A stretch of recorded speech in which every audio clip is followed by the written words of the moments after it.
And hello, movie lovers. So today we're actually going to be talking about James Gunn and the DCU slate. And what better time to actually talk about this than with my good co-host Alex?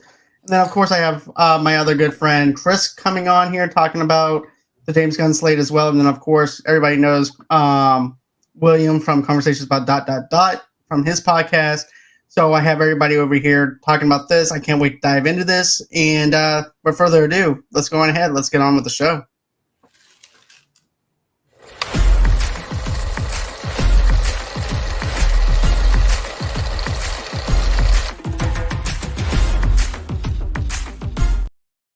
Hey guys, what's going on? Hello. Hey. Hello. Here we go. I'm ready for this. All right. No, not yet. I already told you, not past the 10-second mark. Timer going? Okay, 10 seconds. Yeah. And go. So here's the thing. I like the fact that James Gunn went on to announce the slate of DC films and stuff like that with the programming, and then also too with the movies. And so here's the thing. Though he opened it up with Superman Legacy. It's set to open on July 11, 2025, with Superman Legacy will mark the start of the DCU as Safran puts it on together, but it will not be the origin story of the proverbial Man of Steel. Thank God. It focuses on Superman balancing the Kryptonian heritage with his human upbringing. Safran said he is the embodiment of truth, justice, in the American way. His kindness is in a world that thinks kindness is old-fashioned. So my initial thoughts is this. I like the fact that we're not having another origin story where Pa Kent dies. Everybody knows that he dies. And I'm glad that we're having basically a younger Superman that's trying to discover who he is and trying to figure out how to fit into this world and also in American society in the way that American society looks at someone that might be different than they are. But I don't know too much about the Superman Legacy, but it does make me excited for something new, something fresh. I love Henry Cavill as Superman. I thought Man of Steel was good. We'll get into it later on, Alex, about that because I do want to review that one together. But I do like Man of Steel. I might be one of the million, but still, I thought that. But still, to have a fresh take on this, I'm excited. So I'll give the ground floor to you guys, Gentlemen. I've got a question.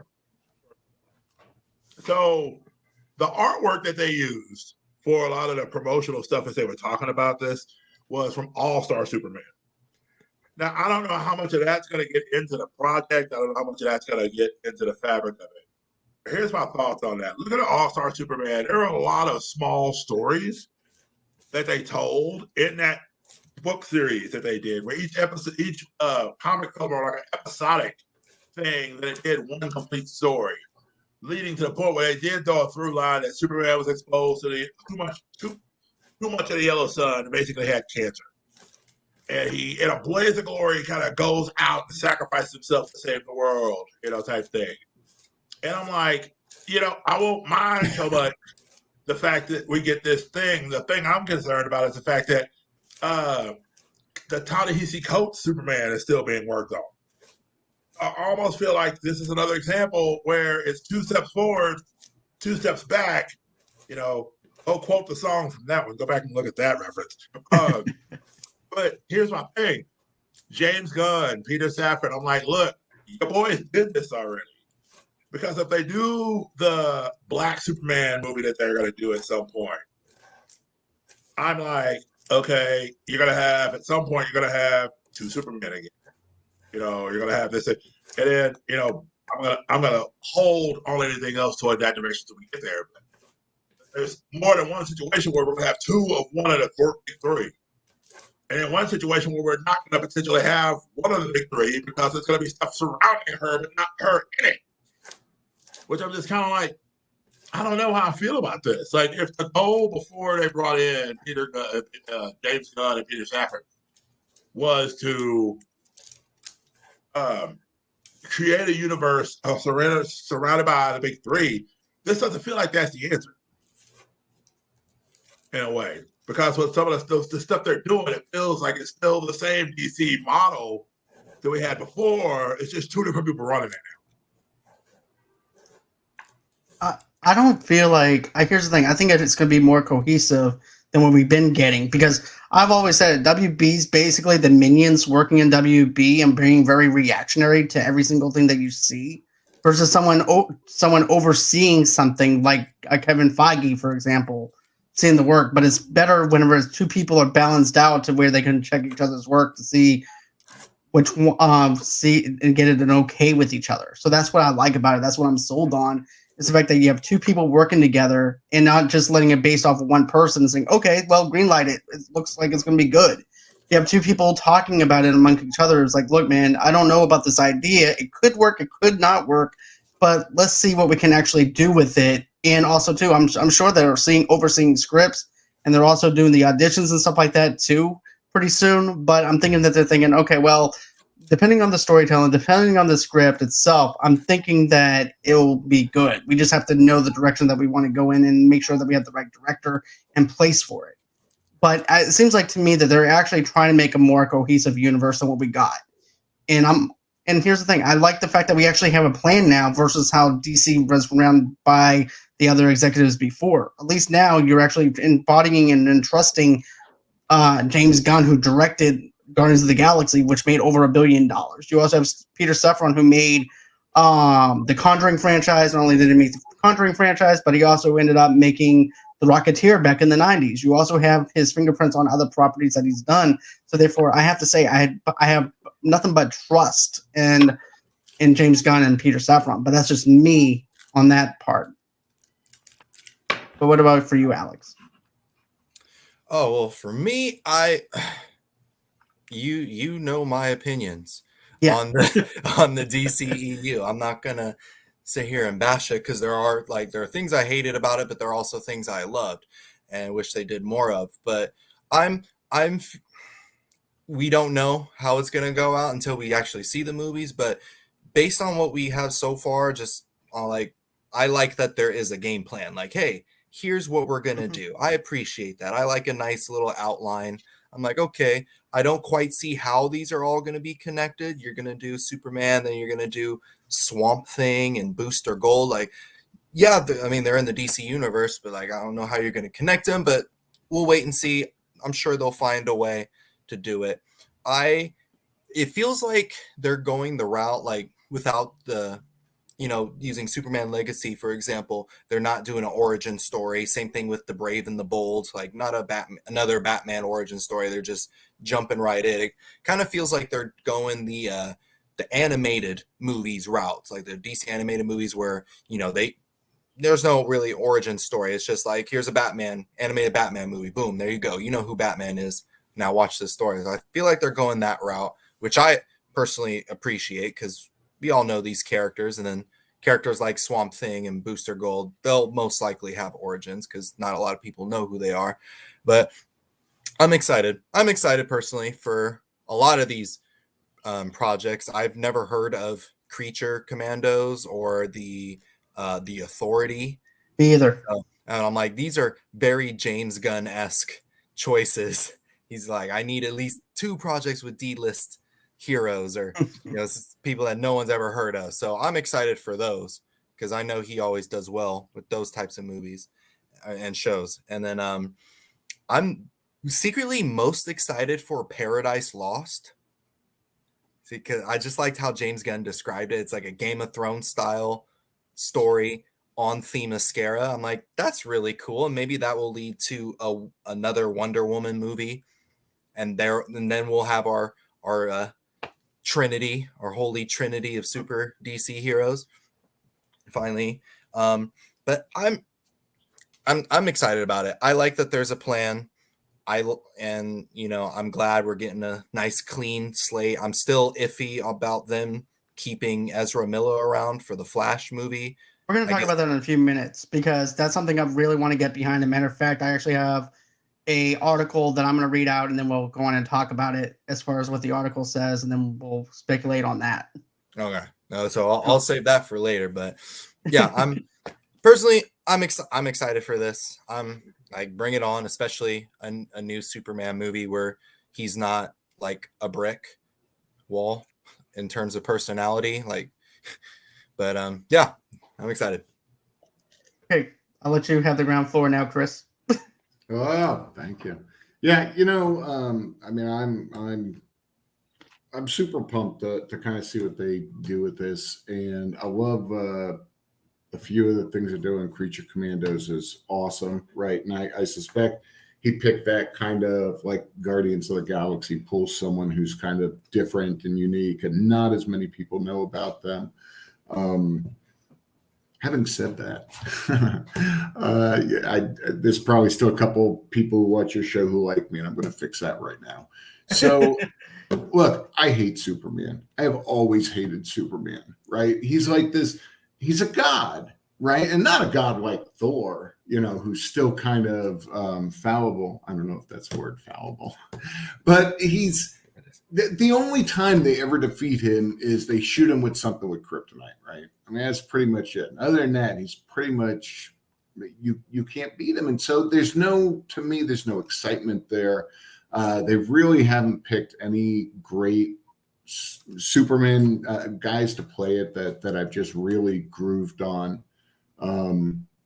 I'm just, that's the first one coming out, and so I'm already not super impressed. And I get it; everybody loves Superman. You got to do that, But I'm looking much more forward to a lot of the other movies. I have a feeling I know what yours is, though, Chris. I know your personality. I know which one that you might actually go with, but I'll let you go on and talk about some of the other stuff real quick. Is he doing a Betty Boop? Is that what you're telling me? Because now I'm excited. No, unfortunately, Betty Boop does not exist. He's probably doing. He'll be with Zatanna. How about that? Yeah, they didn't. Yeah, they didn't consult with me per usual. Yeah. You know what I think would really turn the series around is I feel like, and this is my one concern with having Gunn do it. I'm a big fan of his, so I'm not shitting on him. But I can curse now, right? Yeah. But the problem is they keep trying to make movies in the style of Marvel, right? With the comedy and all of that. And that was, to me, what really separated DC from Marvel Comics was how dark they were. And they were so much grittier. And they really, Tim Burton kind of captured it in the Batman movies with the way the city looked and everything. But otherwise, I think they've just gone too lighthearted. And so, and I don't know, maybe like that darkness wouldn't play maybe with a bigger audience. But that's really where I'd like to see him do. I like to see real DC up on the screen. I have a feeling, though, that we might actually get more darker, grittier stuff now that Gunn's taken charge of it. Because it seems like a lot of the stuff that he's focusing in on is basically darker stuff. If you look at the tones for certain things, because of the fact that we might be getting a Damian inside this universe finally. And, basically we wind up having Bruce, who winds up discovering who Damian is and realizing, oh, I have a son who happens to be an assassin. So now I have to try and figure out a balance to actually raise him while also taking care of the other Robin that I have. So that might actually be something that will be really interesting to see on screen. But, I don't know like I'm with Alex, though. I don't know too much about the Authority, but from global fame to relative obscure Superman legacy will lead directly into the Authority in an ensemble movie about superhumans who have less than idealistic approach to saving the world. Gunn spoke at some length about the Authority, a project he said he's really excited about to bring to life. The characters come from the Wildstorm, which was launched in 1992 as an independent entity under the current DC Comics chief, Jim Lee, and ultimately made an imprint of DC. The Wildstorm characters were later folded into the main DC Comics universe when the company rebooted it continuity with the New 52. And typically in 2011, Gunn said he and Safran intend to do the same with Wildstorm characters in the DCU. As a comic, The Authority was created by Warren Ellis and Brian Hitch as an ends justified the means of superhero team in an approach to appeal to Gunn and Safran's desire to diversify the storytelling within the DCU. It isn't just a story of heroes and villains, and not every movie and TV show is going to be about good versus bad guys, Gunn said. There are people that are very questionable, like the Authority, who basically believes that you can fix the world in an easy manner, and they take things into their own hands. So that's a little bit about what the legacy. I could be. So the thing about DC is where I think the last set of movies went wrong is they attempted to, they try to defer themselves from Marvel Studios, which is a good thing. You want to do that. You want to have your own identity. But just the way they went about it, I felt like they went too dark. Like, yes, like DC is like grittier, like in terms of its themes, like there's more serious consequences to what's going on. But the issue with that I mainly had with like, the Snyder movies and stuff is that every character was made to look like Batman in terms of mood. And that's just not the case. Like Superman can't be as dark and brooding as Batman. Like Wonder Woman can't be like Batman. Like it just doesn't work. Like they represent different things than Batman does. And I think if what I hope to see out of the DCU is for them to emulate the tone of the animated movies. Like I love the DC animated movies, especially the more recent ones like Justice League War, the Apocalypse, Justice League Dark Apocalypse. Like that was insane. Like I thought that was a perfect combination of where each character had like personality. Like it was like like Superman, he was very upbeat and cheerful.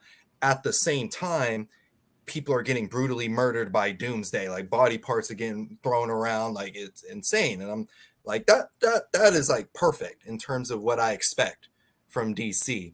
And if the DCU can replicate the animated movies, or honestly just get the writers from those movies and put them in, all of them in here, I think it'll be beautiful. And I think with the inclusion of the team like the Authority, based on your description, John, I know they're a bit more violent. I think that's a good first step. I think it's a good first step. They'll still have like the personality, which is the big reason why I liked the Suicide Squad movie that James Gunn did, because it had that tone. Because like DC characters, even though it's grittier, they're also still very colorful, and similar with Marvel characters, that are very colorful, very flamboyant, if you want to say. But at the same time, it was still also just crazy violent, heavy themes like, oh, people are going to die in this movie. And, that's just a part of it. And I think it's going to translate well into these new set of movies and shows and video games, right? He said video games. Yeah, video games is going to be tied into it, which I think is nuts because here's the thing. That's going to be He crazy. said there was he said there was a 5-year plan, but the way they're going about it's going to be just like a 3-year plan if you think about it, because they only signed the contract up until 2025. So it's actually hard to squeeze all that stuff within a 3-year time period. Yeah. You think about it. So I'm hoping they don't. They're looking to do like 2 films and 2 series a year. So yeah. That's a nice. They may not. I don't know. That's a nice balance. I don't mind if it does well. I mean, they're going to. It's kind of a rush schedule too. To have 2 coming out at the same time, or not at the same time, but in the same year, plus the 2 series. I just hope they don't. Marvel built up slowly, right? Yeah. I know we shouldn't keep comparing them, but we're gonna. But Marvel built up slowly, and DC, I thought so last time too with the movies they did, just felt kind of rushed, that they just rushed into these characters just to quickly get to Justice League. Yeah. And so that scares me a little bit, but I got hope. I mean, I agree with you about the animated stuff, right? I mean, DC just blows Marvel away when it comes to animated movies. And I think a lot of that is the writing. And so hopefully Gunn will be bringing in a lot of better and stronger writing, which I would imagine he would. I mean, because he really did it with the Suicide Squad. My big question for the whole thing is, and I know we're not talking about fully everything. The only animated project that he announced so far was the Creature Commando. Everything else is going to be live action. Right. So, and the thing about that is that the Creature Commando is going to be tied to the Suicide Squad because Weasel Weasel's in the picture. So we see him in it. And so it's like we're not, like I said earlier, we're not really getting the Creature Commando from the comics. We're getting a different version. And apparently one of the things they said too was that if they played a character in a live action movie and that character's in an animated movie, they're going to play the same character. So, like, for example, Viola Davis will be playing Waller in the animated movie of the Creature Commandos because it's tied to the Suicide Squad stuff. So it's going to be real interesting to see how that plays because I know there's a big difference between voice acting for a movie, animated feature, versus acting in a movie. Mm-hmm. There's a huge difference, and that's one thing that worries me whenever they get character actors to play live action is the fact that there's a difference between the two. You can do more with an animated kind of style when it comes down to the animation and the effects and stuff like that. But when you're doing a live action adaptation, you not only have to do the voice, you also have to match what you have in front of you and show emotion. Yeah. So that's one of the things that I'm scared of whenever it comes down to having any kind of character actors that have done animated work and stuff like that. Because I've always said keep your universes separate whenever it comes down to your animation and also with your actors, because of the fact that there's differences between acting in an animated movie and there's also a difference in acting in a live action movie. Now you can bring your writers on, that's fine, but to go ahead and do it that way, I think I would actually prefer it just to have it separate from each other, because otherwise you're just doing an impression of that character that you're performing, and it's actually hard to actually adapt that into live action because you're only using you're thinking that you're only going to be using your voice. You have to use your body, you have to use your eyes, you have to use everything within you to embody a character, and it's hard to do that whenever you're only doing an animated character. But that's just my thoughts on it. Now, for example, like back in the day, if you think of animation, you always talk about DC animation. You look at CC Pound, I think it's CCH Pounder that did the voice for Amanda Waller in the Justice League stuff. So you had her in Justice League Unlimited. You also had her in that one episode of Batman Beyond, where she basically reveals to Terry Bruce's last days as the Batman before he just became Bruce Wayne and all that. And you think about how CCH Pounder brought so much to the role of Amanda Waller. And it's like, I can understand where you feel like it needs to be similar. I can understand the characters being similar, but they have to be voiced by, like, you already got somebody who's a voice actress who has done the role. Understand why, but then again, I'm not in their shoes either. Yeah. Yeah. From what I've heard, I could have this mixed up, but I heard it's easier for live action actors to do to go from live action to voice acting than it is for voice actors to do live action. But I'm like, especially if they like played the role for a while, I'm confident like voice actors could do a live action portrayal, especially for something like Creature Commandos, where I assume I don't know the characters, but I assume a lot of them aren't human looking, so they might utilize a lot of CGI and makeup effects. So they'll essentially be doing voice work anyway.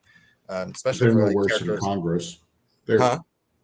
I said they're no worse from Congress as far as the human side. Oh, but I mean, yeah, go ahead, Nate. I was just gonna say, the first time we're gonna see them is animated, and then in theory, eventually we could see them. And I mean, like for example, with Weasel, there are parts about Weasel suits that were very practical. There's an actual Weasel suit that his brother that there was a portion of the Weasel suit that his brother wore, and then there was a lot of the stop motion and all that stuff. But like certain characters, for example, Frankenstein, I don't know who you physically get that can embody Frankenstein, but they have Shaquille people O'Neal. I know, huh? Shaquille O'Neal. Oh my goodness. I don't know how to feel about this. Sorry. I'm Frankenstein now. Frankenstein's monster. I'm that man. Yep. Wasn't Steel, it's an incredible movie. Wish they'd reboot that movie. That'd be wonderful. They could bring Steel back. I could play Steel again. If we can actually do it with the comic book accuracy, I can go in with the actual Superman shield. It'd be incredible. Where's Charles Barkley? He could be the bad guy. Be great. You be Lex. You be Lex Luthor. Be me versus Charles Barkley. Barkley as Lex Luthor, though. That's terrible. You put that that's in my terrible. head. You can't do that. Look, you can't be Kryptonian and come up in here and try to sit there and rule my city. All right. Look, I played for the Houston Rockets. Just saying. That's typecasting, though. He always plays the bald guy. No, that's true.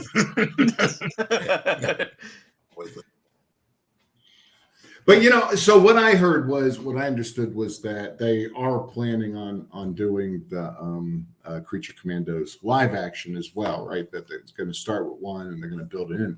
So it seems like they're going to go in with the idea of who the actors in the live action movie are, and then bring them over. So it's probably going to wind up, kind of like you were saying, the actors who are used to acting on screen just switching over to doing voice work. Yeah. That makes sense then. If they do it in that kind of way, then since it's going to be like Alex said, CGI and stuff like that, so they would just be doing just voice work anyways. So yeah, but it's going to be animated first. The Creature Commandos is animated first, and then if they come into live action later, right? I'm guessing that those people, whoever does the voices, will be the actors that play those roles later. So the next thing that we have is The Brave and the Bold. And it's along with introducing the DCU's version of Batman, who will exist separately from the version played by Robert Pattinson in the Batman movies. The Brave and the Bold will introduce the Bat family, Gunn said. First among them is Robin, who is returning fully to live-action movies for the first time since 1997's ill-fated featured Batman and Robin. This version of Robin is Damian Wayne. Huh? Holy rusted metal Batman. Please. I have PTSD from that movie. But yeah. This version of Robin is Damian Wayne. This is what I was talking about earlier. Gunn described him as our favorite Robin, a little son of a bitch, as an assassin and a murderer. Damian is Bruce Wayne's biological son, in fact, unknown to Wayne for the first 8 to 10 years of Damian's life. It's a very strange sort of father-son story about the two of them, Gunn said. The project is based on the run of Batman comics authored by Grant Morrison, who Gunn said was an influential on the DCU. The other comic writers Gunn mentioned by name was Tom King, who participated in the DCU writers' room and leads right into the next feature project. So I'm excited for this one because of the fact that it's our first time being introduced to Damian Wayne. He's also an assassin. It's been 10 years since Bruce Wayne slept with Ra's al Ghul's daughter, so he's actually the son of the daughter Ra's al Ghul's daughter. So that's something I'm actually excited about, is seeing something that's different and trying to figure out a way to find balance between being Batman and trying to figure out how to train this little ball bag. That's one thing that I'm actually excited about. And then of course you wind up having this other thing. I'm thinking that we might actually see other Robins in this movie. I might not Dick, but we might actually see maybe another version of Robin, which I'm actually excited about. You gotta have Nightwing in there. Nightwing was all over that storyline that Grant Morrison wrote. Matter of fact, at one point, Nightwing and him fight a couple of different times. Nightwing and Damian fight, and it's just like, it's not necessarily a standstill. But the first time they fight, you get the sense that Nightwing's holding back a bit because they don't want to hurt it until Damian almost kills him. And then Bruce kind of steps in and he's just like, what are you doing? He's like, well, he's not. And they did the whole thing in the storyline where it was about the other Robins were interlopers. Like Damian's mindset was, I'm the only person that should ever have been Robin. There shouldn't be anybody else other than me because y'all aren't even his real kids type thing. Even though,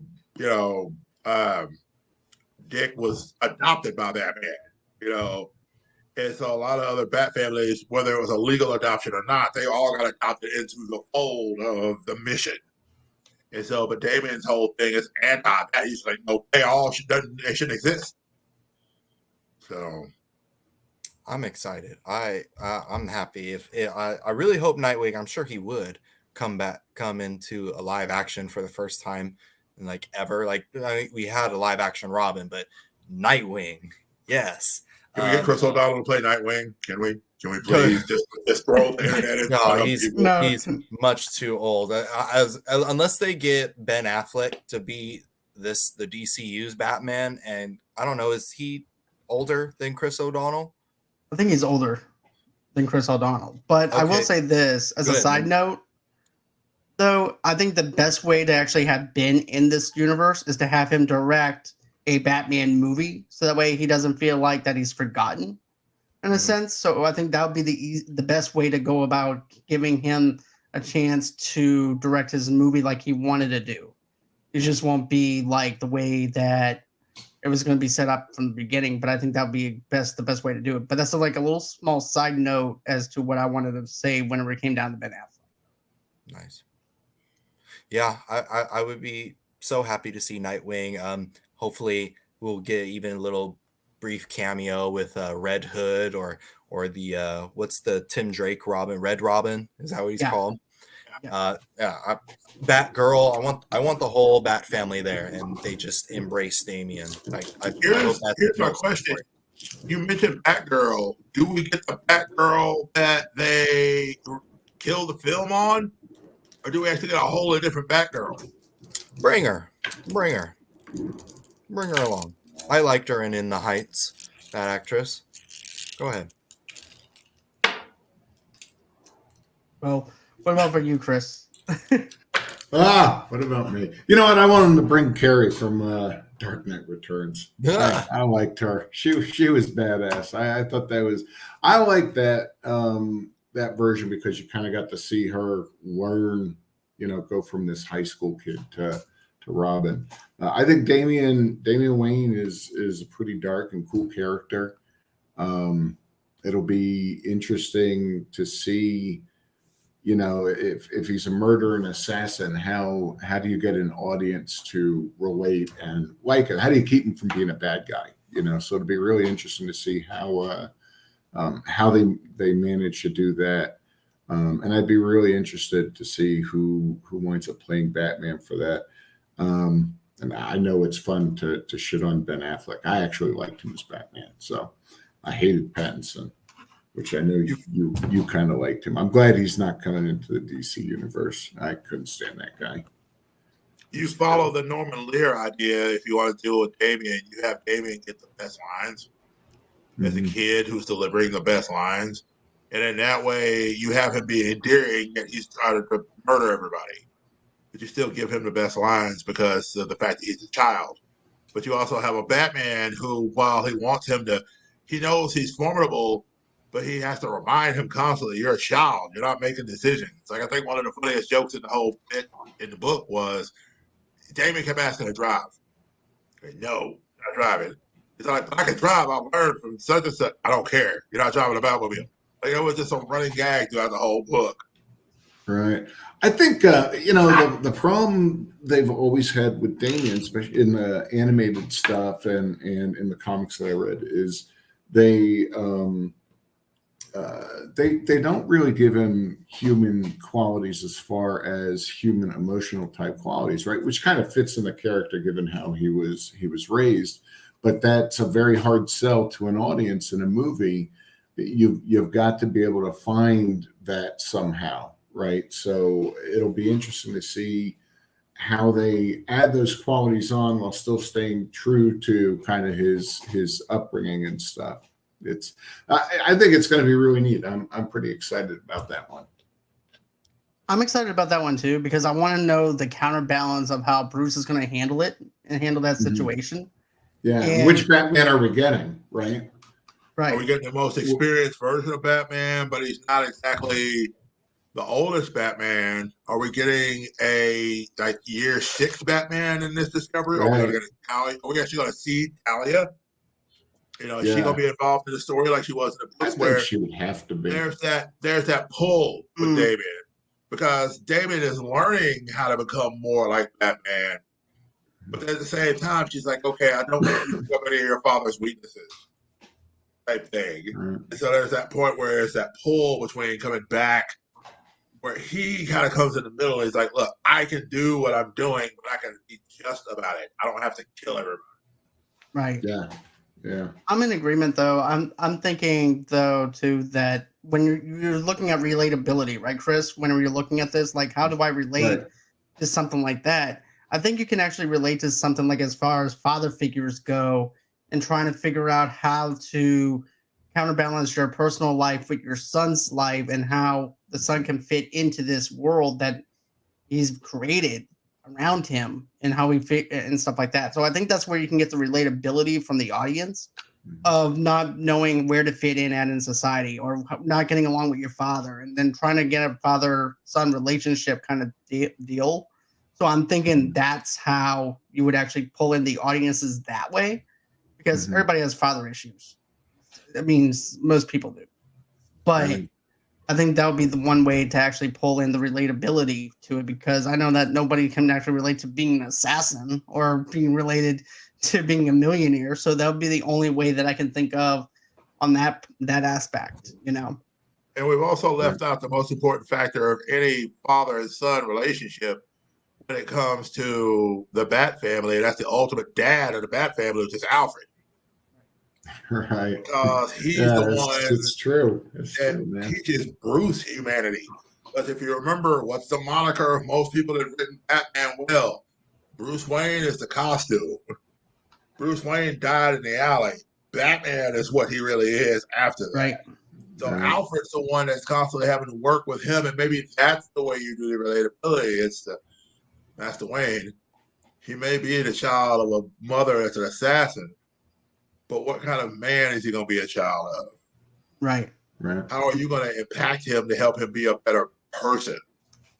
Oh, Chris, by the way, Alex wanted me to tell you because of the fact that you said that you didn't like the Robert Pattinson Batman, causes computer to break. So I didn't get it, man. I just did I not loved it. get that movie. Holy shit. I don't know what they were trying to do. If you look in the background, Oh, man. We talk about the different Batmans. He was like the skinny Batman, right? He was so Right. tiny. It just, oh. but anyway, Did you ever read Year One, Batman Year One? Yeah. It felt a lot like that because they intentionally had that version of Batman making like dumb mistakes, like knocking on the door of a club and just walking in wherever I could see him. That's not a Batman thing. But if you're dealing with a Year One Batman who hasn't built up the mystique of being Batman, that's how it makes sense to me because Year One Batman, he made a lot of dumb mistakes as to how he dealt with things. It took him a while to get to the point where he was using more of the mental stuff to figure things out. So I'm kind of It was glad such they a had. quiet movie, too. You know, like everything was whispered through that, right? Yeah. It just, everybody sounded like Batman. I'm Batman. I know you are. Oh, I am too. Okay, it's good to talk. I'll talk to you later. Let's go get a ham and cheese. Right. Or- Anyway, we're not supposed to be talking about that. Okay. I'm sorry. I just had to get a little hate. You know, like I'm never good in your show unless I'm angry about something. Well, I'm glad I can bring out the angriness in you, Chris. I do appreciate that, and you breaking my co-host's computer. So, by the way, you owe him $400. So, anyways, with that being said, let's go ahead. Let's go with the Supergirl Woman of Tomorrow, based on King's Comics run on the same title from 2021 and 2022. Woman of Tomorrow features Superman's cousins, Kara Zor-El, who, as Gunn explained, is a very different type of Supergirl. We see the difference between Superman, who was sent to Earth and raised by the loving parents from the time he's an infant, versus Supergirl, who was raised on a rock ship off of Krypton and watched everyone around her die and killed in terrible ways for the first 14 years of her life. Gunn called the Supergirl much more hardcore, though King's series also involves Krypto, the Superdog. Yeah, baby. I'm sorry. Crypto. I want that super horse they had. You remember that? The horse, he had a Superman Horse cape. and It was Streaky the ridiculous. cat. Yeah. But also Yeah, exactly. That's exactly it. See, when you read that, I have to keep myself from hearing the line from Tara Strong from Powerpuff Girls. I can be just as tough as butter and blossom and buttercup. I can be hardcore. Because that's what this reminds me of. It's like, so Supergirl in this version, because again, we're dealing with different versions of Supergirl. they're giving her more of a hard edge because she grew up on a planet for 14 years away and watched everybody die. So that's just hardcore. I'm like, so what are we really getting though? Like, is she gonna be a lot less loving? Is she gonna be not be, like how would that work if when she comes to Earth? Like, because it almost feels like that would make her more of an enemy to Superman than it would be to have them come together as family and be able to relate. Well, I feel like this, and this is me coming off the cuff of it, is about trying to fit into what, to me, it's just trying to fit in and trying to find your way into this world after so much carnage has been dealt to you and dealt a crappy hand to you.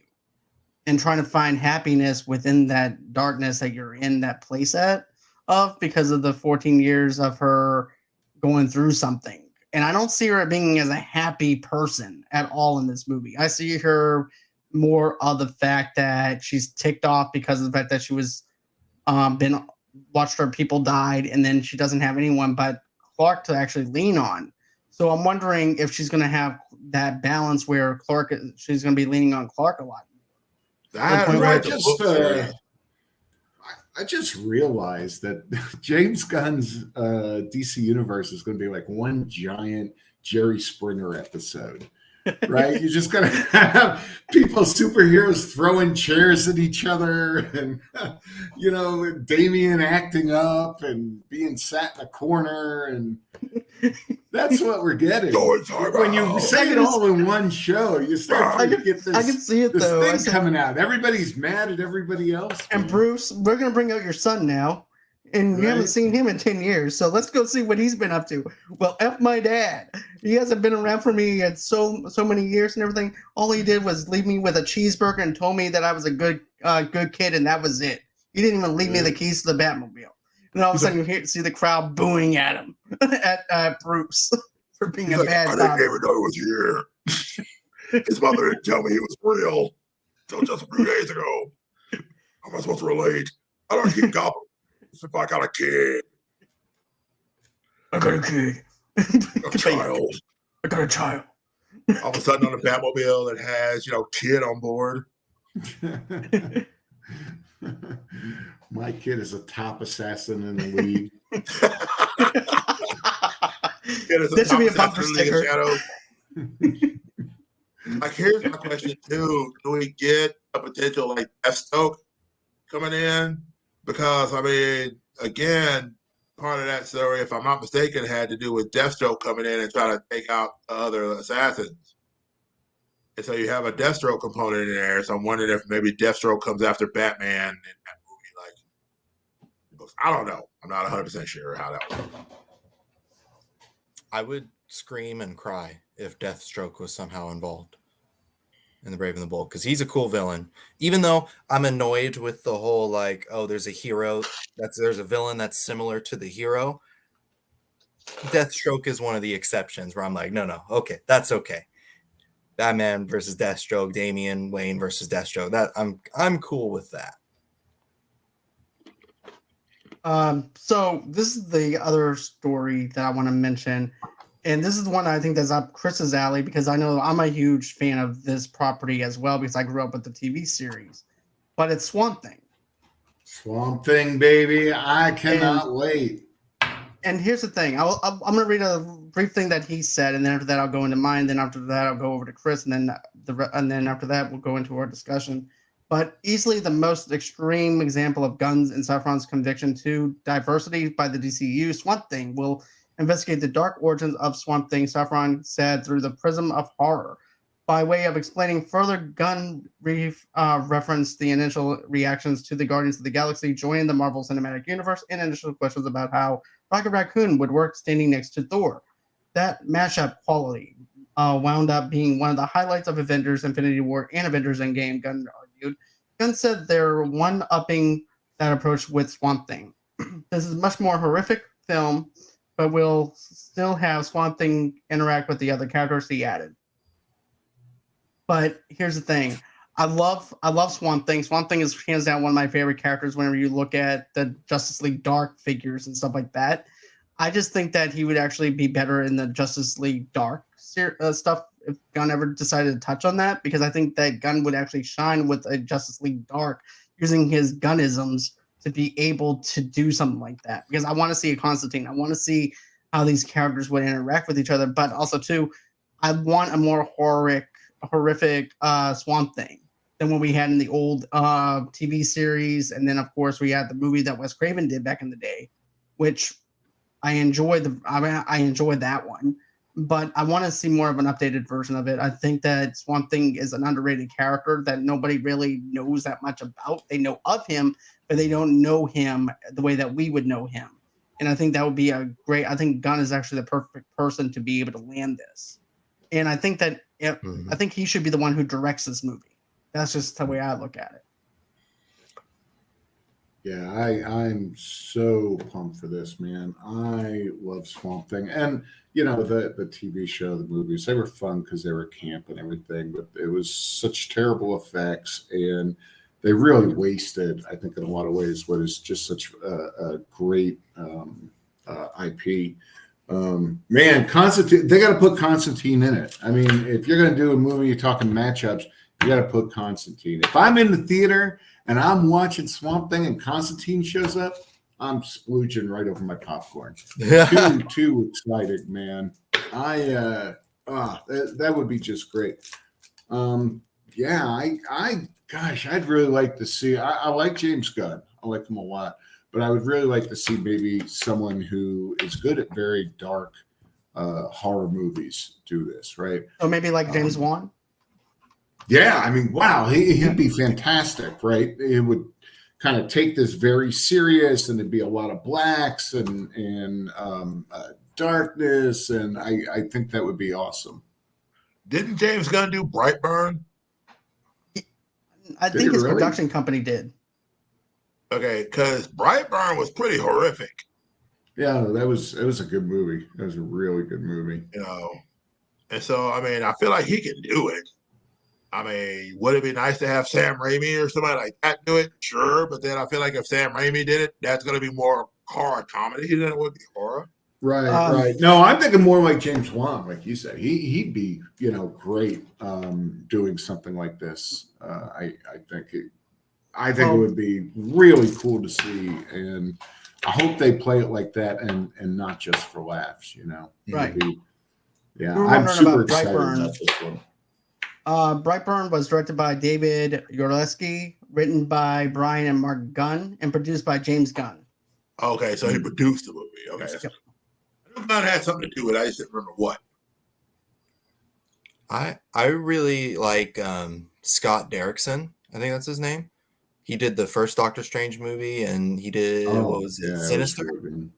Sinister. I think it's Sinister, and Black Phone, which one of my favorite movies last year. Good. I think he would also be really great for a more horror centric Swamp Thing.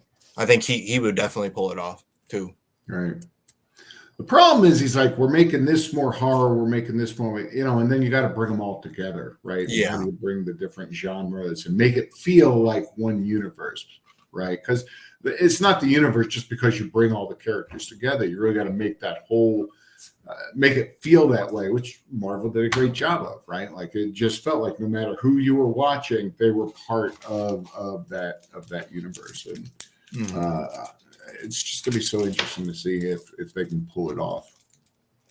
I really wonder kind of who's going to be the person that bridges the gap, because if you look at the older Avengers movies, the person that kind of bridged the gap through the first major waves of the Marvel movies is Nick Fury, for the most part. At least up till like Captain America Winter Soldier, where he kind of disappeared, but he kept coming back in stuff just enough to kind of bridge those gaps. Right. And in the next wave that we're in right now, Wong seems to kind of be the person that's in all the stuff just enough to bridge the gaps. So I'm wondering who's going to be the person to bridge the gap. Maybe like somebody like Phantom Strange. So I think it's going to be Waller. I'm pretty sure I kind of read that. I think it's good. And I have a big concern on that because I don't know if she seems like such a one-sided character, she's great in Suicide Squad. But gosh, I just wonder how she's going to do just going from film to film. Like, I think what else are they going to give her in her personality? Right. That'll be interesting to see because, Samuel Jackson, that guy's an amazing actor, and he really brought a lot to Nick Fury that he was mostly one-sided character, but he really pulled it off. So it'd be interesting to see if I think we're going to get a slightly different version of Amanda Waller. I think if you look at Amanda Waller as a character study, he's somebody who has a lot of control and a lot of delegated power. Right. And so the thing about it is, it's her trying to keep all the plates spinning that she has to keep spinning, while at the same time making everybody think that she's on their side. Yeah, exactly. And she's not really on anyone. And she is, by the way, we should say, the only actor who's been confirmed. Yeah. For DC Universe. They're bringing her, I can't think of her name, but they're bringing her back. Violet Davis. She'll eat it up. She'll eat it up. I'm not worried about her performance. Violet Davis always eats when she comes in her movie. So like she'll do That's the weirdest compliment I've ever heard. She always eats when she comes to the movie. She eats. I do too. I have popcorn and Twizzlers. I bring my best. Yeah, she'll knock it out of the park. If Amanda Waller's going to be the bridge, I think she'll wind up being it, right? I mean, they got this TV series coming on. She's already doing the Suicide Squad stuff. So Peacemaker. Peacemaker. You see, I feel like this. I feel like they need to capitalize on a season 2 for Peacemaker to see to evolve her character even more, because of the fact that you have the conflict with the mother and daughter kind of situation. They're claiming that Cena's contract is not letting him do Peacemaker 2 right now because he had other movies that he's attached to. And so that's why they're doing Waller kind of as the show. Okay, I got to give us season 2 without giving us him in season 2. Unless it might be a guest spot, maybe, but I don't think he's able to contractually commit to doing season 2 at the moment. Waller is season 2 of Peacemaker. That's right. The Wall. Well, speaking of Waller, we actually have, with Gunn focused on Superman Legacy for the foreseeable future, season 2 Peacemaker has been put on hold. Instead, Team Peacemaker will appear alongside Davis as a continuation of the show. Gunn said, which, spoiler alert for season 1 of Peacemaker, ended with Waller's daughter, Leota Abdua. I forgot how you say that, but outing the Task Force X, aka the Suicide Squad, and Waller's role running to the world. Along with Crystal Henry, who was part of the DCU writer room, Waller will be executive produced by Jeremy Carver, who created the beloved DC series Doom Patrol, which was recently canceled by HBO Max. And they are crushing it. Stefan said to Henry and Carver's work on Waller is just the greatest show ever. Gunn added, both Creature Commandos and Waller are expected to debut before Superman Legacy. Sefron called them the upper tier for the DCU. And my thoughts on this is, I think that this might actually, they're setting this up for Waller first and then going into Superman Legacy, it gives me some hope that, okay, well, before we have your Superman, we have to design this world that's actually broken and have this woman who's in control of everything to be vulnerable. So I'm thinking that Waller might actually be Superman's first villain coming up, because of the fact that, remember, she uses her way of actually showing power, showing control, showing the fact that she's in control of everything. What better way to show that she's not in control of everything, to have someone that's like a godlike character to go towering over her, saying, hey, look, you don't have control over anything like you think you do. You only, so therefore, I'm going to put an end to you. I'm going to arrest you. So I think that that's actually the best way to go about it. This is just me speculating, but what do you guys think? Well, since the name of the whole concept for this first big arc is called Gods and Monsters, can you imagine a situation where she doesn't have the power to rule in and Superman comes in, but with the caveat of, I'm not doing this for you. I'm doing it because the world has to be saved. You know? And so... they kind of did... Go ahead, I'm sorry. Oh, no, that was it. Okay. Yeah, they actually kind of did that storyline a little bit in the the Suicide Squad animated movie, right? Except it was Batman who basically came in. I think at the end he winds up arresting her. So yeah, that would be interesting. I mean, still with Superman, right? What does Waller do to stop Superman, right? You know, I mean, knowing her, she would probably get someone that's equally stronger something than with he is, but better than kryptonite. he is. It's gonna But be better than freaking he- kryptonite. No, because you know, remember, he also has a weakness to magic. So if you have a character who has, magical abilities and things like that, somebody said hi, so I'm saying hi. Hi, Derpy. Okay. Yeah, Superman is not necessarily weak to magic. Like it doesn't have the same effect on him as like kryptonite does. It's more as just like he can be harmed by magic. So if you have a magic sword and you slice at him, it could cut him. But like he's still Superman, so you're gonna have to use the magic a lot to really put a dent. And Yeah.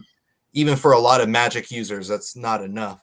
But I think with Amanda Waller, if she's an antagonist of Superman in Superman Legacy, if that's the route they want to go, just hypothetical, she could have, there are a few villains of his that can put him on the ringer. Like, you can use a Parasite, for example. Like he's a really scary villain that Amanda Waller and Cadmus has been experimenting on, and Parasite gets loose and keeps like sucking the power out of Superman. Like that's a really creepy, terrifying, like imposing villain for Superman. You can That could definitely be a monster. It definitely yeah, fits that like he idea. becomes a monster. Right. You can I know you said we're annoyed with kryptonite, but like Metallo has yet to be used in a live action Superman movie. I think that would be really cool to see.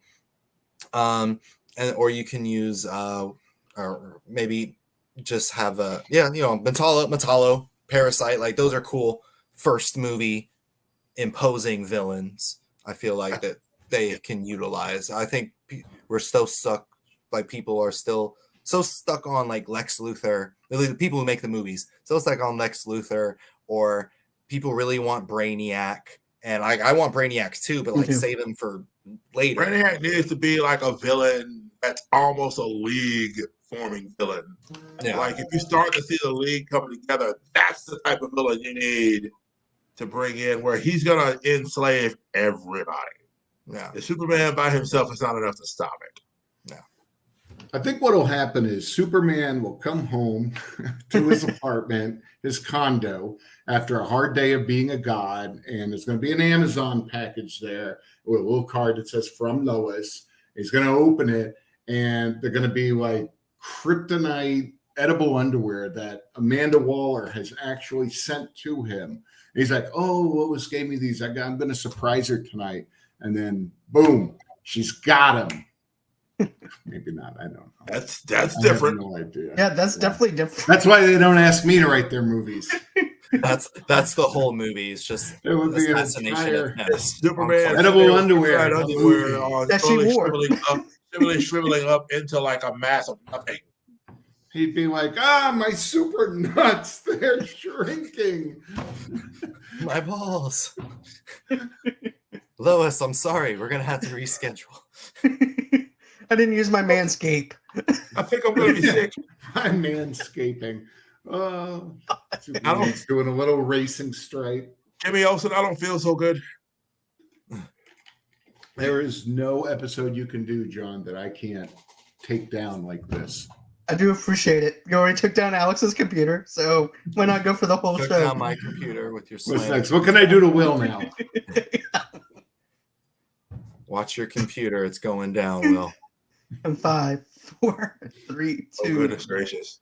No. Okay. All right. Get the Creature Commandos. Holy shit. I'm so excited about this one. Okay, so we talked on the Creature Commando a little bit, so let's go ahead and talk about it.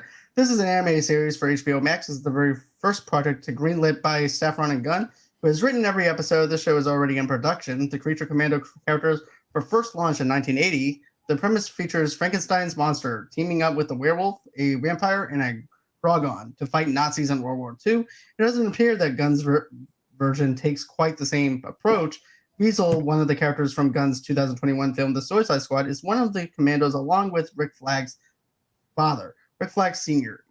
Animation Gunn said allows their creative collaborators to tell stories that are gigantic, but without spending you now $50 million an episode. Crucially, Gunn said that the actors cast to voice the characters on the show will also play the roles in live action later on the DCU.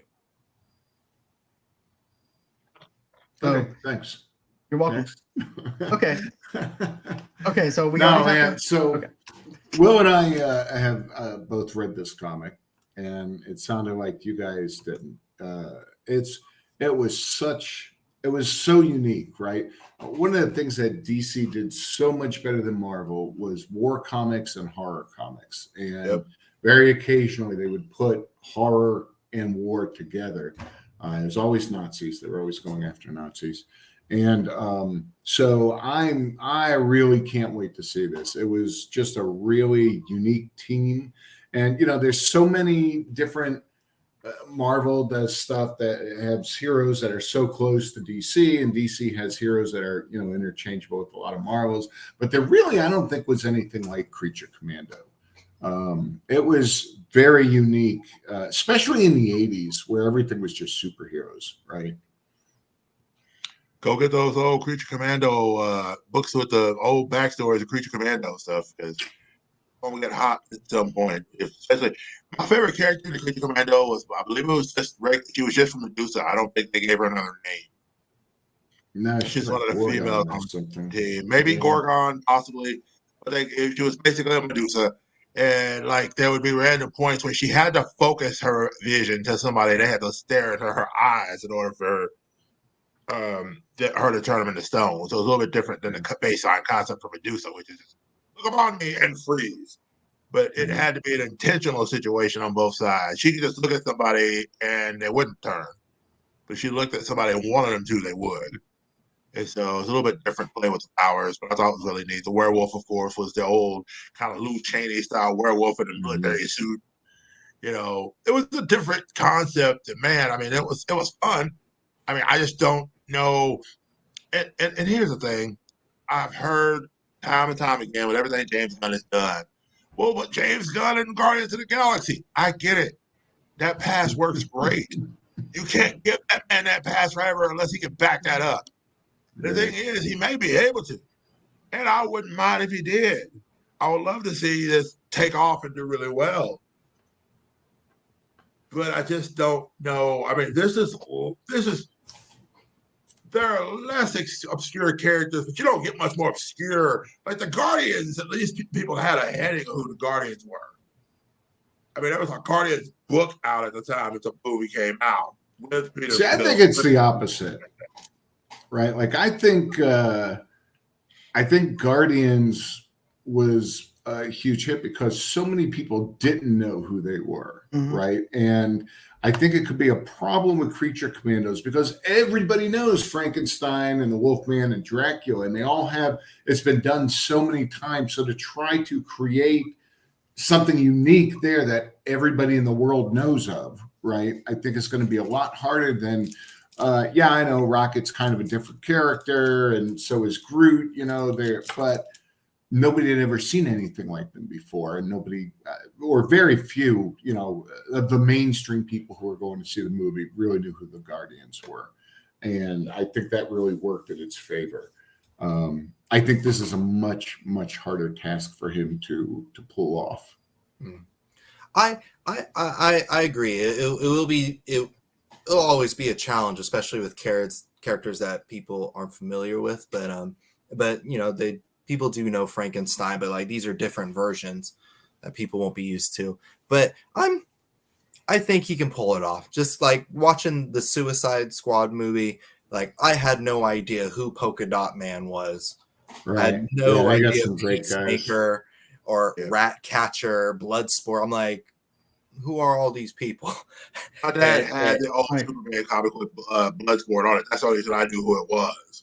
Yeah, it's like I'd never heard of any of these people, and like within 30 minutes, like I was in love with them. So same thing with Polka Dot Man and stuff like that too. Yeah, like, I knew Polka Dot Man because of Batman Rebirth, because of the stuff after New 52. So that's how I knew about him. And Kite Man, which is lame villain characters. Kite Man, I love him in Harley. Kite Man in the Harley Quinn Oh, series. Kite Man is the The Harley Quinn best. series is awesome, though. Oh Man my in the god, Harley Quinn it's series is so incredible. good, so friggin' good that show. But I do have to say this. I'm in agreement with Alex, though, is the fact that I like the fact that, this is something different, but of course it's a different way of actually telling a story with Wolfman, and then you have Frankenstein and stuff like that, and you're setting it up in a different kind of universe than what we're normally sitting in. So I'm all for it. And I didn't know anything about Guardians of the Galaxy, so this is like when I was working on a comic book page on Facebook, where basically I would go ahead and get the bios and drop that into the Facebook page for people to understand who the Guardians of the Galaxies are. Versus this, who Wolfman is, who Frankenstein is. It's just a different variation of him. But the people who love like old classic Wolfman and stuff like that, I think this is going to be for them. Because look at Werewolf by Night, for example. Nobody expected that to be good or anything, and it was. It was actually an enjoyment. When I I saw couldn't believe Man they Thing brought in that, I Man was just Thing like, in. I lost my shit. Man Thing was fantastic. and Man Thing finally looked like Man Thing, like for real, like not like that old sci-fi movie that they did years ago. Oh, that was terrible. He was like a tree, right? He was like brush during the fall. Okay, so now we have two of these left, and this is actually the one I'm excited about is lanterns. And now I'm not a big, huge Green Lantern fan or anything like that, but what has me suckered into this is the fact that the way that Gunn is actually pitching this, it could look good on paper, but bad on the screen for any of the stuff that we're talking about. But of all the series, Safran and Gunn seem most excited for is the Lanterns, which Safran describes as a huge HBO quality event that is very much in the vein of True Detective. The show will focus on two of the best known members of the Green Lantern Corps, Hal Jordan, the test pilot, first played by Ryan Reynolds in 2011's Green Lantern, and John Stewart, an ex-Marine and one of DC's first black superheroes who investigate a mystery that Safran said plays a really big role leading us into the main story that we're telling across the film and television. So this is a very important show for us. Safran continued the project is separate from a Green Lantern series that was being developed by Greg Berlanti for HBO Max, which is no longer moving forward. So the thing that I'm suckered in for this one is because they said True Detective and investigations. And I have a feeling this is going to be like an NCIS kind of show within this universe of the Lantern Corps kind of thing, and also dealing with like a True Detective kind of vibe, investigating aliens, investigating the other lanterns and stuff like that. It has like a Betty Cop kind of feel to it as well. So I'm sold on this idea of something different and bringing to the table. And what better way to do this is bring Hal Jordan in. Then you have John Stewart, which is everybody's been wanting, including me. And to have like this little mystery element within this show itself, I'm excited for it. I think this is going to make me a whole lot more excited for the Lanterns, because I've never been a huge Green Lantern fan, but with this, it makes me excited for something different. No, I totally. I'm not watching it unless they bring Green Lantern into it, right? You guys, this is really obscure, but Daffy Duck was one of the Lanterns. I don't know if you guys. I remember that. They did it.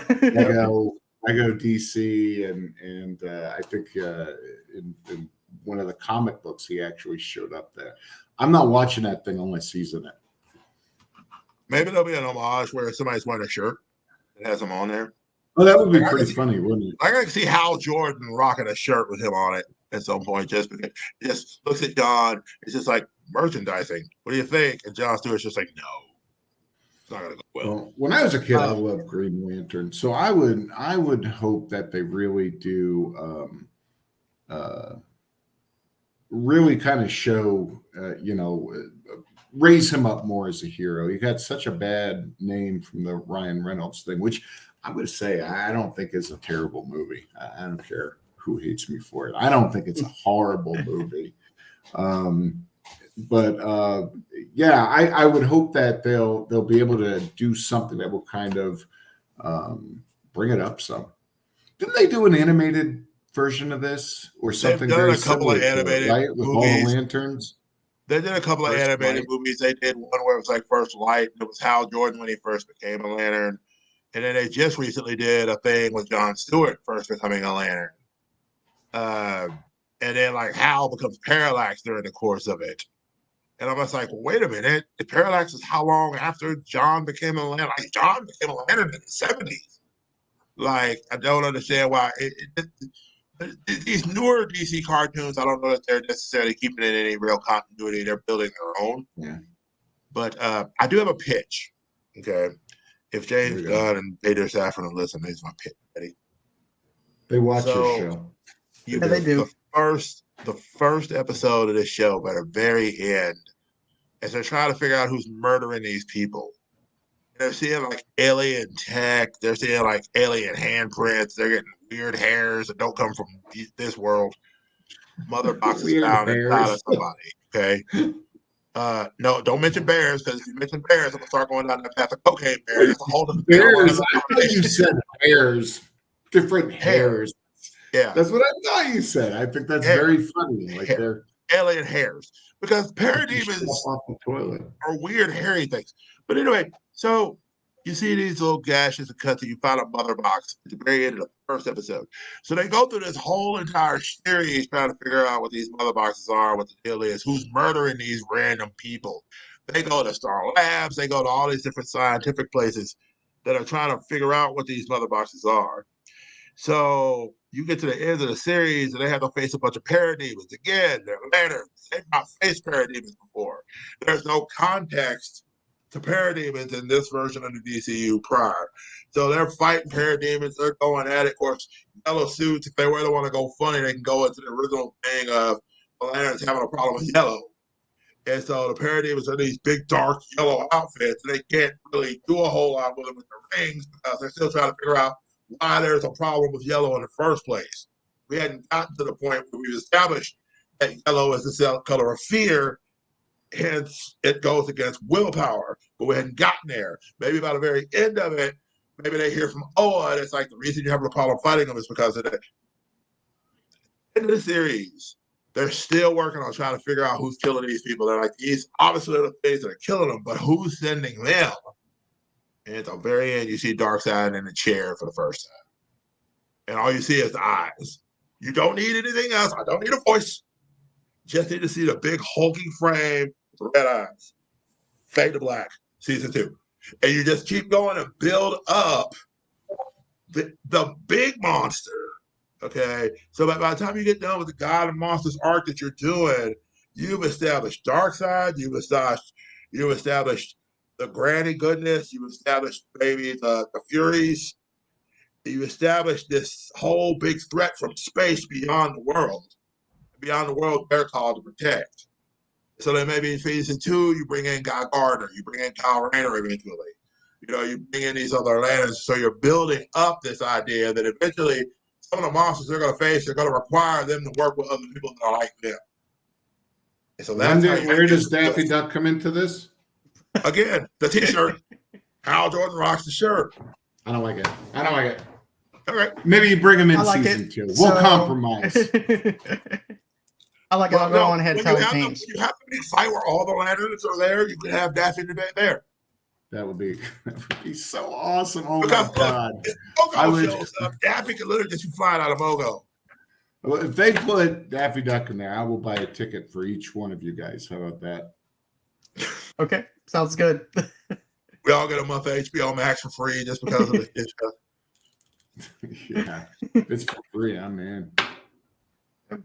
So now we're moving on to Paradise Lost, and then after that, we're moving on to Booster Gold, and that'll be wrapping up all the DC news, and then we'll go into Ezra Miller. So, Paradise Lost. This Game of Thrones-ish story, Safran said, is set on the island of America before the birth of Diana, aka Wonder Woman. It's really about the political intrigue behind a society of all women, Safran said, added Gunn. How did that come about? What's the origin of an island of all women?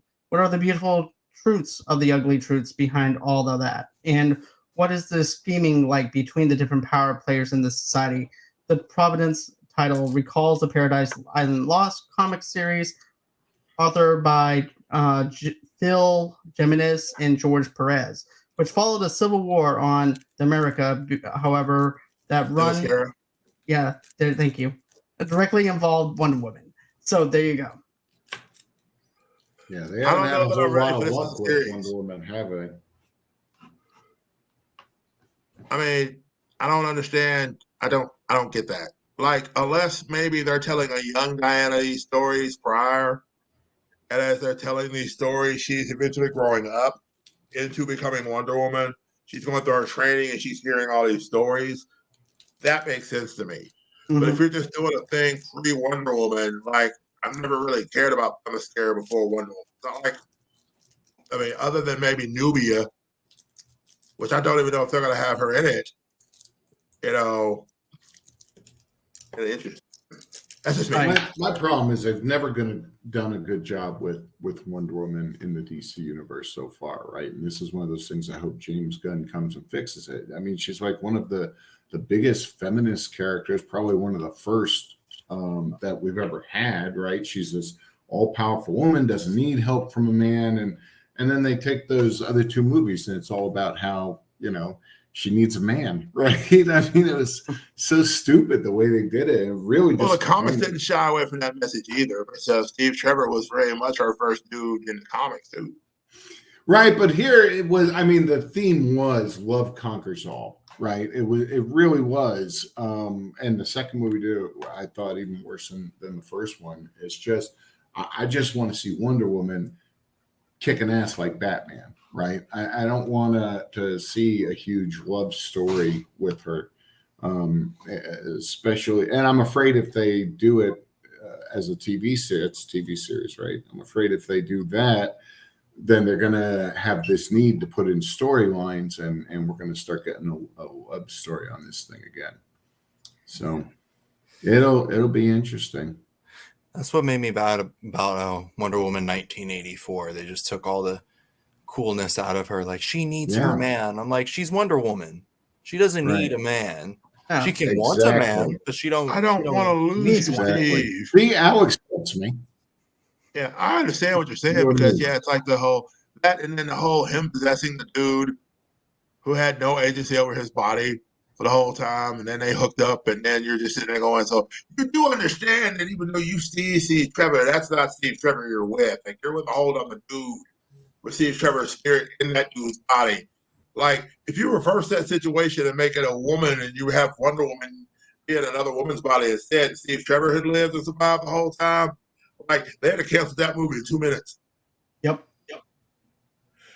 Like, that whole thing was just weird. And then the way they did Cheetah, and then the super CG to the point where she didn't even look like a human.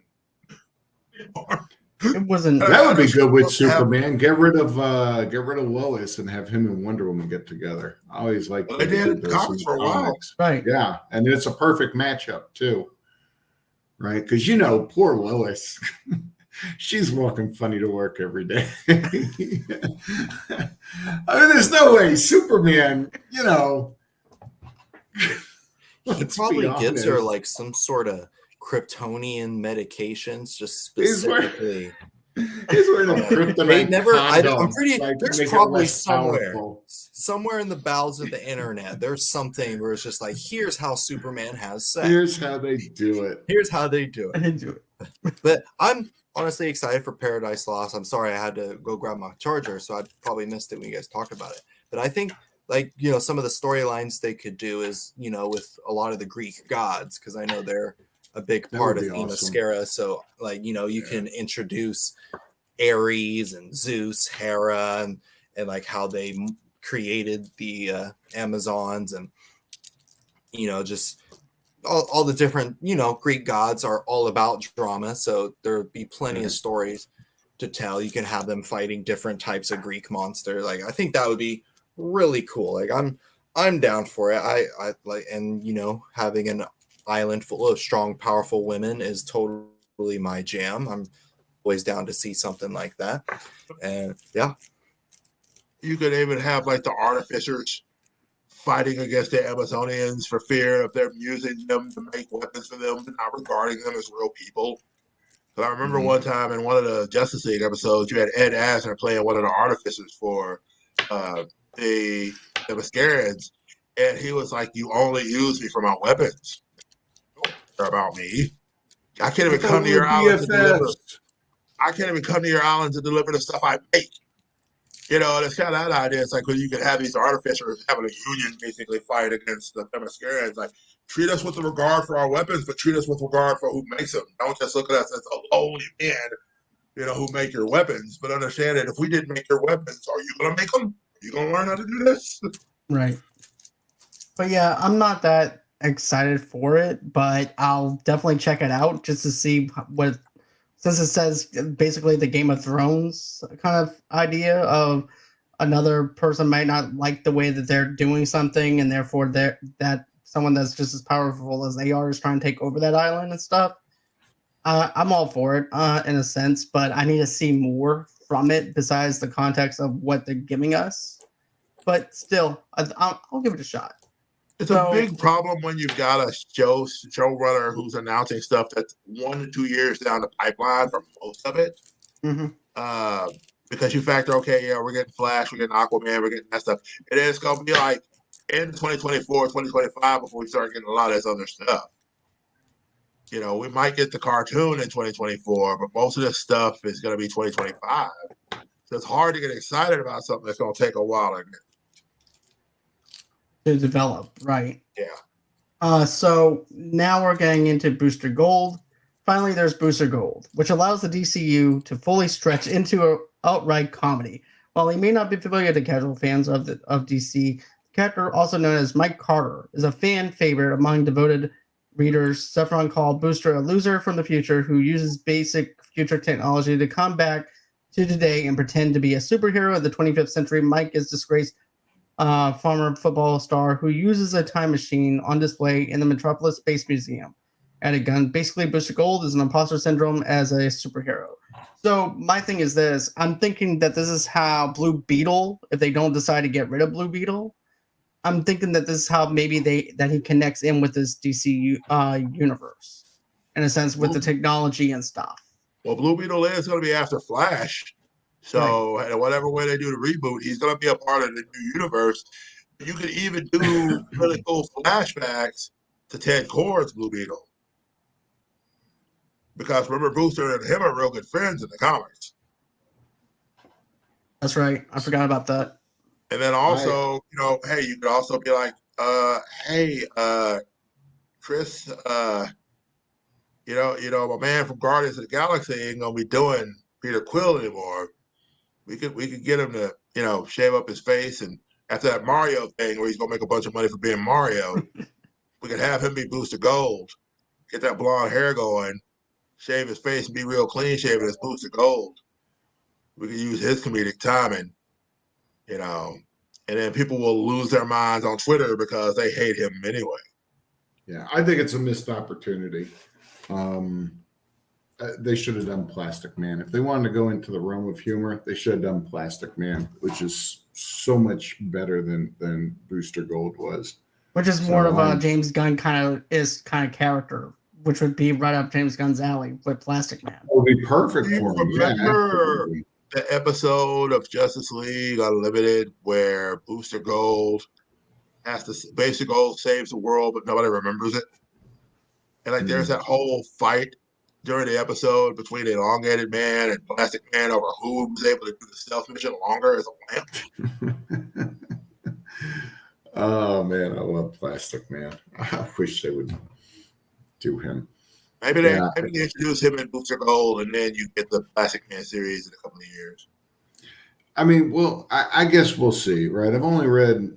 I don't know a lot about Booster Gold, and I read up on him, and it just, I don't know, it just doesn't really seem exciting to me. Any of you guys ever read that? I've read I read him more on Justice League. I think it's Intercontinental. Mm-hmm. And he was in that book. And of course, you know, that was the same team where Batman punched Guy Gardner in the face that one time. He was on that team. And then they also had Justice League International Exchange, where like they were fighting out of hell. It was him and like Booster Gold. It was Booster, Blue Beetle, Booster Gold, Miss Marvel or Mary Marvel, and a whole bunch of other people on the team trying to fight their way out of hell. It was just a hilarious book. But one thing I think is interesting too about Blue Beetle, and here's a question I don't know if we're going to do, because he has a robot named Skeets. Okay. Here's the problem. Urban Dictionary has a totally different. I didn't even see the problem. There's a little robot flies around with him. He was even in the Justice League episodes called Skeets. Are they going to change his name? Because I don't walk think around skeet. Like, Please, I hope. I swear. I like hope to God they do that. John does the voice Me for it. too. Have Little John playing the trailer of Get Low. Mm. We need to save this woman. What? We need to save this woman. What? A building's falling in. I need to okay. Then he comes out. It's like, we saved her life. Yeah. Then watch all these females crawl. Skeet. Oh gosh. But anyways, Alex, what do you think of this? Not what we're talking about, but what do you think of Booster Gold? Alex is like, I don't know what to think anymore. I'm done. Well, it's in my head now, so now I need the robot Skeets to be in there, and every once in a while it has like a glitch where it goes skeet. Like that needs to happen. That needs to happen. I want Booster Gold and Skeets in like a serious ass DC movie, like a movie where everyone's getting killed, and then out of nowhere, here comes Booster Gold with skeet. Like I want that now. Y'all put that in my head, and now I'm gonna pray for this to every single god that possibly exists. I want Skeet the robot.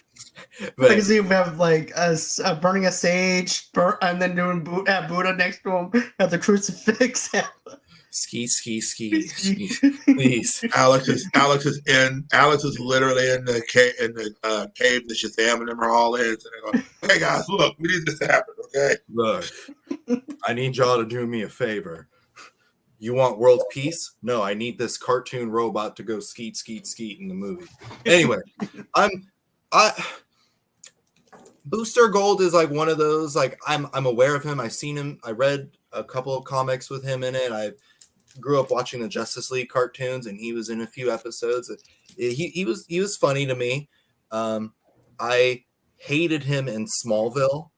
I loved Smallville, and there was an episode where he was in it. And like, if they go that route, I think that's a good route. Just because he's kind of he is a show off. That's really a loser. I think it could work out. We'll see. Like, I'll watch it if they get Chris Pratt to be Booster Gold. I think just in terms of the his popularity right now, I think that would be perfect. Like, oh, here's an actor that everyone hates for various reasons. He's gonna play a character that everyone hates. And that's his character. I'm like, and then people will hate watch it, trying to figure out how this man still gets work. Yeah, people will hate watch it, and I think it'll work out. This is one of the ones where it's just like, oh, that's nice. They're doing Booster Gold, but I'm not too excited about it. But it's a superhero property. If they put it on screen, I'm gonna go watch it. That's just my. Then all of a sudden, I'll be like, that'll be interesting. Well, I think that's everything that as far as this segment goes and everything. So, Chris, where can everybody follow you at? Wait, hold on. Oh, you're going to have a plug? Oh, yeah, okay. What we're doing now? We're going to do Ezra Miller real quick. So this is the article I have from Vanity of Fair. The writer-director who helmed 2021's The Suicide Squad and HBO Max Peacemaker series was taped from Warner Brothers Discovery chief David Zaslav to run the revamped DC studios alongside staff from late last year. Key company figures, including Walter Hamada, Toby Emmerich, and Zack Snyder, had all departed their roles prior to the shift. There's the Arrowverse. There was the DCU, which was then split and then became the Joss Whedon Justice League at one point, and the Snyderverse at another point. And then let me go on ahead, skip on down. One victim of the changing of the guard as Gunn sees it, was former Superman Henry Cavill. I like Henry. I think he's a great guy, he said. I think he's getting dicked around by a lot of people, including the former regime at this company, but the Superman is not Henry for a number of reasons. Cavill's ouster in favor of younger Clark Kent and holding and Patty Jenkins in development of Wonder Woman 3 were among early movies in Gunn's and Safran's reign. During the press conference, Gunn also rallied against Mad Dash release dates. We are not getting to put hundreds of millions of dollars into a film where a screenplay is only 2/3 of the way done, and we have to finish it while we're making the movie. I've seen it happen again and again, and it's a mess, he said. I think it's primary reason for the delusion of the quality of the films today versus 20, 30 years ago. Gunn, who weathered his own share of controversy, also addressed two figures under the DC studio umbrella, Ezra Miller, who recently pledged guilty to misdemeanor and unlawful trespass and is receiving mental health treatment, will lead The Flash when it opens in theaters on June 16th. Not only are our company heads not shying away from Miller's movie, they're wholeheartedly hyping it. As we'll say here, that The Flash is probably one of the greatest superhero movies that we've ever made, Gunn said. As reported by Variety, at Safran, Ezra is completely committed to their recovery because that's what we told them to do, and we're fully supportive of that journey. And they're on right when the time is right, when they feel like they're ready to have that discussion. We'll all figure out what the best path moving forward is. But right now, they are completely focused on their recovery, and in our conversations with them over the last couple of months, it feels like they're making enormous progress. So my thoughts is this. Okay, I'm thinking that they're just using him as the face of the Flash because they have to put this movie out, because it cost them over $1 million to actually put this movie out. And if they don't do that, they lose money. So therefore, they're like, you know what? We're going to go on ahead, release this movie anyways because we have to make money. We'll do press around Ezra, and then we'll sit down with Ezra later on and be like, hey, look, man, you did some douchebag things to these people and stuff. And even though you got help, I'm glad that you got help for that, but I don't see us going any further than what we already have. So therefore, we have to go ahead and depart from you. And that's the only thing I could think of that is actually makes sense, because if they go on ahead and, decide to do a second Flash movie with Ezra in it, it's going to go on ahead and it's going to make more people angry. But also, too, the only people that know Ezra Miller is like us, who are in this headspace, who knows who Ezra Miller is. The average movie-going audience probably doesn't even know anything that Ezra has done or anything either. So you have that. But I think that the best way to go about it is to break ties with Ezra Miller after you wind up doing the Flash movie and going their own way, even though he got help. But what do you guys think? First of all, I need to know where all the J. Jonah Jameson people are. They're just like, it's a menace. The man walked into the thing, smacked a woman on video.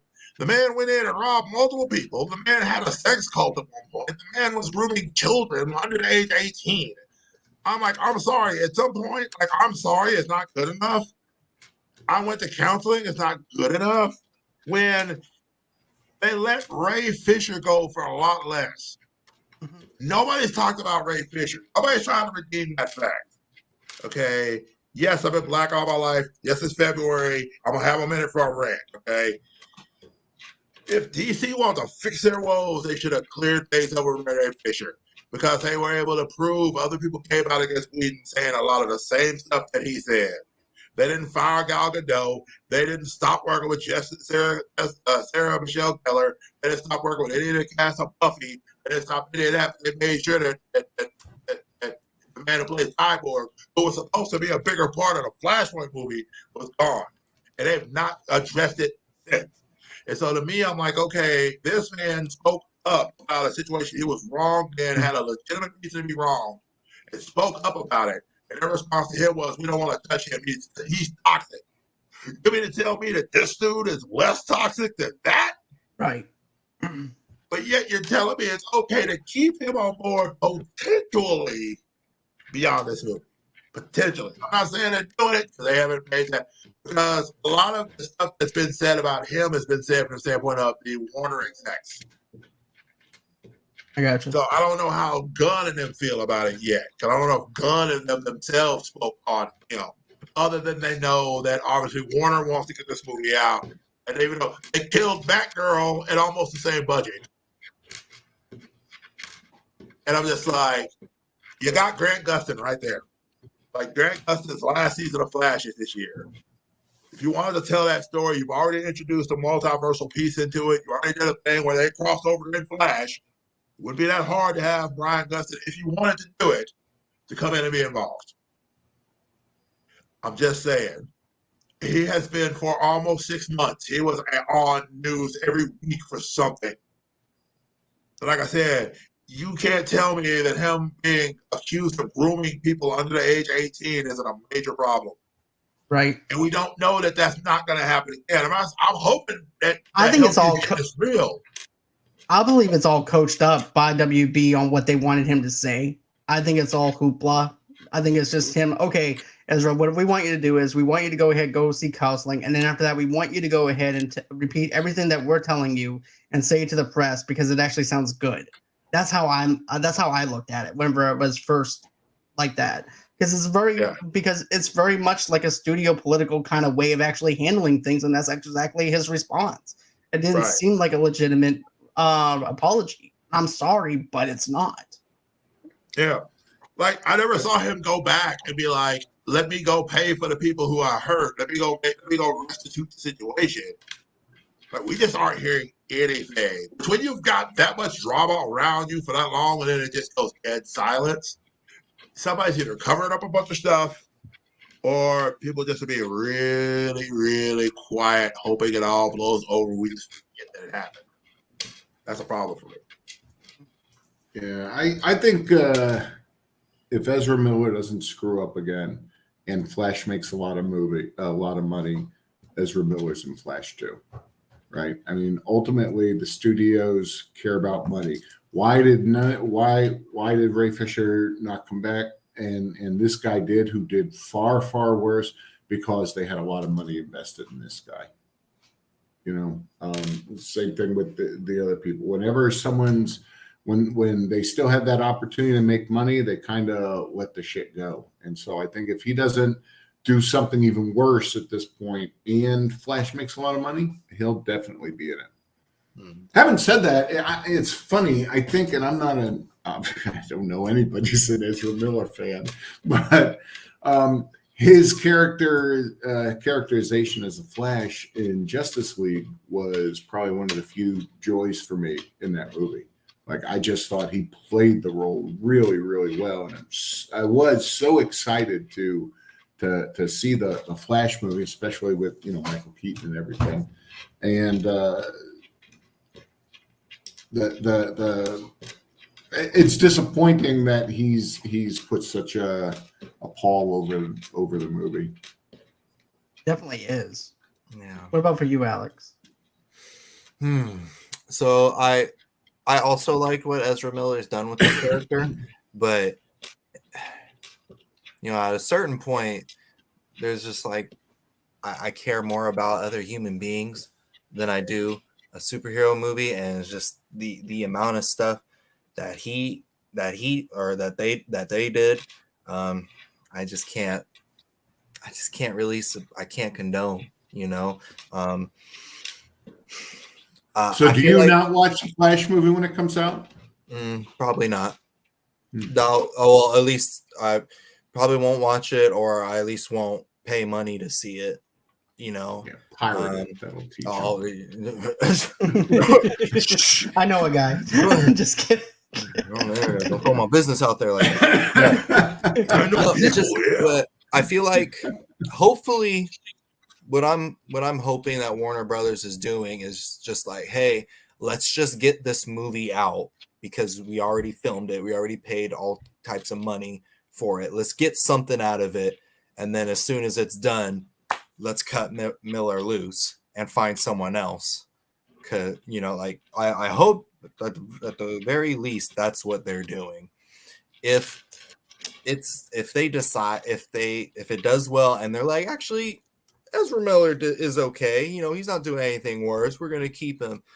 That's a bad look, especially, they got rid of Ray Fisher for far less. But that's a whole nother argument to have. Like he was actively talking against the studios, and you can't talk bad about powers that be. It doesn't matter how you treat other human beings. As soon as you start trying to mistreat the powers that be, then they'll come after you, which is what happened with Ray Fisher, and that was unfair with what they did to him. And I was like, oh, you're gonna fire Ray Fisher, but you're gonna keep Ezra Miller, who's doing all these terrible things. Gotcha. I see where your priorities are. So when the Flash movie comes out, I probably won't be seeing it for money. I'll wait till a friend has it on DVD and I'll watch it then, maybe. But otherwise, gotcha. All right. Well, that's going to conclude this segment. But Chris, where can everybody follow you at? What are you working on now? That's something that I wanted to know, is because I think that you have something cooking up, right? I do. So my new novel, Penny Dreadful, will be out in a couple months.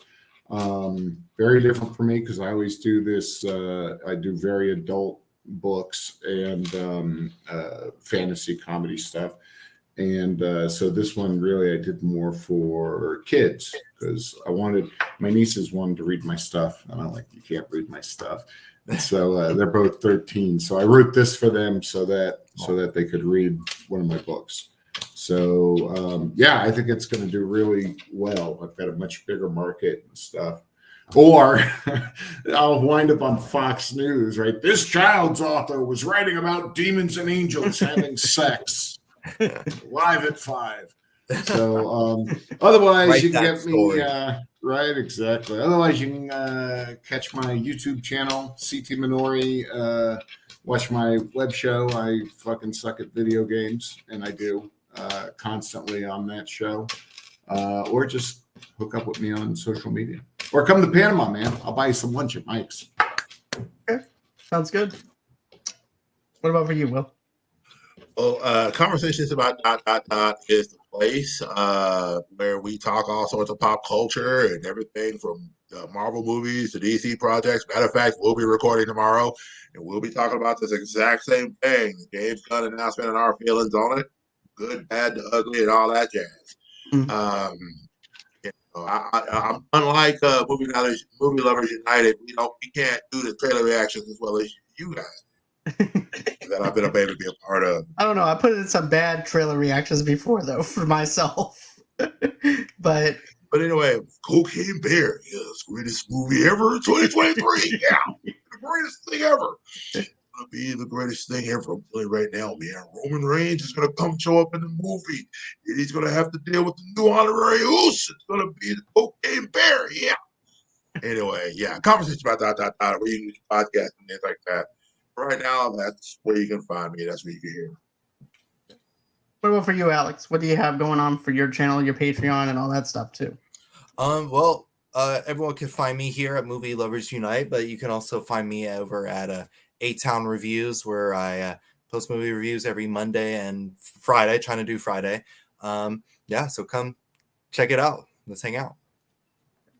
Well, every Wednesday we're doing our Last of Us TV show review on this channel. So that'll be at 8 o'clock Central Time, 9 o'clock Eastern Time, like we always do. And we're going to be doing episode 4 for the episode 4 review. We also did the first 3 episodes, so go ahead and check that out. And it's also on audio format as well, in case anybody isn't able to catch the live stream. And then we also have our Sylvester Stallone versus Arnold Schwarzenegger, featuring JTE from the movie Trivia Schmodown coming on. That's an hour after that, and that's going to be on the 8th of February at 9:15 Central Time, 10:15 Eastern Time. And then Alex and I are going to be doing our Mortal Kombat review, following up soon. We don't have a date yet for that just yet, but to be announced on that. But last night I actually got a chance to chat with some film festival producers and things like that, because they want us to start reviewing movies for the Mammoth Film Festival. So we're going to be, Alex and I and Rossie are all going to be busy with that probably soon.